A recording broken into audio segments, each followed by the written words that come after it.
अब देखिए 2022 में चरणजीत सिंह चन्नी की अगुवाई में लड़कर कांग्रेस पंजाब की सत्ता से बाहर हो गई थी। चन्नी खुद मुख्यमंत्री रहते 2 सीटों से चुनाव हार गए थे। पंजाब में अब 2027 चुनाव से पहले कांग्रेस ने अपनी स्टेट यूनिट को रिस्ट्रक्चर किया है। अमरिंदर सिंह राजा वडिंग को प्रदेश अध्यक्ष, प्रताप सिंह बाजवा को नेता प्रतिपक्ष पर बरकरार रखा गया है। पूर्व मुख्यमंत्री चरणजीत सिंह चन्नी को चुनाव प्रचार समिति का चेयरमैन बनाया गया है। सुखविंदर सिंह डैनी, राजकुमार वेरका और संगत सिंह को कार्यकारी अध्यक्ष की जिम्मेदारी दी गई है। इसी तरह विजय इंदर सिंगला को इलेक्शन मैनेजमेंट कमेटी का चेयरमैन बनाया गया है। सुखजिंदर सिंह रंधावा कोर कमेटी के मुखिया होंगे, जबकि अमर सिंह को घोषणा पत्र समिति का अध्यक्ष बनाया गया है। चन्नी के समर्थक पार्टी के फैसले से खुश नहीं हैं। वो चरणजीत सिंह चन्नी को सूबे का पार्टी प्रधान और मुख्यमंत्री का चेहरा घोषित करने की डिमांड कर रहे हैं।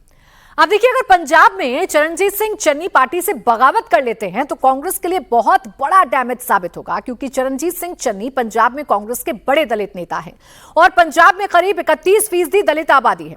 लेकिन कांग्रेस राजा वडिंग को भी साइडलाइन नहीं कर सकती। वो जट सिख समाज के बड़े नेता हैं। पंजाब में जट सिखों की वोट 19% के आसपास मानी जाती है और यही समुदाय पंजाब की सत्ता की धुरी में रहता है। तो कांग्रेस के सामने मुश्किल है, आगे कुआं पीछे खाई वाली स्थिति है। चूंकि चरणजीत सिंह चन्नी अगर नाराज होते हैं तो दलित वोट बैंक उनसे छिटक सकता है, और अगर राजा वडिंग को वो अगर हटाते हैं पद से तो फिर जट सिख वाला वोट उनके हाथ से खिसक सकता है।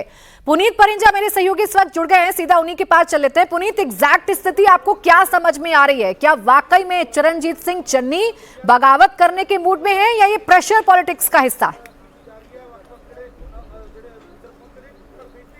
देखिए प्राची, सबसे पहले तो यह कि जिस तरह से गर्मी का पारा जो है पंजाब में बहुत ज्यादा है, उसी तरह से राजनीतिक पारा भी एकाएक बहुत ज्यादा चढ़ गया है। इस वक्त मैं चरणजीत चन्नी के घर के बाहर मौजूद हूं।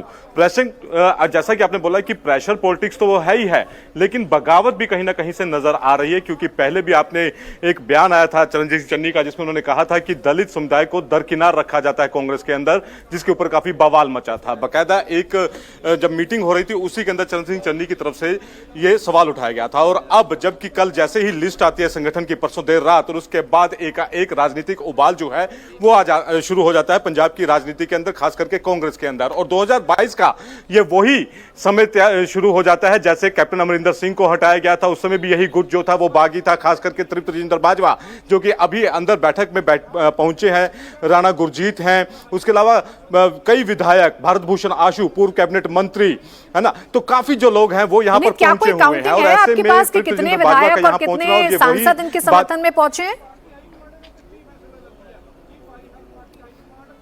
देखिए, अगर सांसदों की बात करें तो सिर्फ मोहम्मद सदीक जो है फिलहाल यहां पर है। उसके अलावा अगर विधायकों की बात करें तो 10 से 15 विधायक जो हैं वो यहां पर पहुंचे हुए, इसमें कई पूर्व विधायक भी हैं।